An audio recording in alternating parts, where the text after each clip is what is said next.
Some say that in a lot of ways, Manny Pacquiao's loss to Marquez was less devastating than his loss to Tim Bradley. Both defeats were humbling, and it's safe to assume that neither one, obviously feels good, but at least the Marquez one was legitimate. Pacquiao walked into a punch that they should have seen coming, and that happens in boxing. You have to accept it, move on, and come back stronger to go into the next round, right? Well, what happened against Bradley, though? Having a bout that you clearly won ruled in the other guy's favor. Some say that really lingers. His June loss to Bradley marked the beginning of a particularly ugly streak for the Filipino star. If you recall, prior to that, the Pacquiao was on a pretty good run. A lot of people felt as though he had lost his third fight against Marquez, and but he got the decision anyway. He was able to continuously secure big money endorsements with relatively little trouble. His personal and religious views, while partially controversial at points, didn't really hurt his value as an international icon. People were still, excited about him being the road stopper-bound fighter. So then, when he fell to Bradley in one of the worst decisions probably in recent memory, and suddenly everything changed.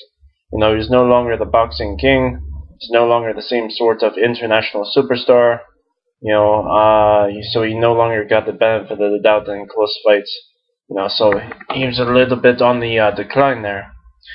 So that's how quickly perceptions can change in the business. The Marquez loss, I guess, was icing on the cake, but Pacquiao's unlucky streak really began in mid-2012 when he fell to an opponent the whole road saw him beat. So during a recent interview, Bradley was asked about his thoughts about Pacquiao, Marquez, and going for another fight, and his response was he felt sorry for Manny Pacquiao. He said, ouch. It's it's probably safe to say that being the object of Bradley's pity is probably more nauseating for Pacquiao than you know some other things. But 2013 is going to be pretty big for Pacquiao's legacy. Obviously, when it's all said and done, you'll either view it as the year he bounced back strong after a particularly grueling 6 months or so,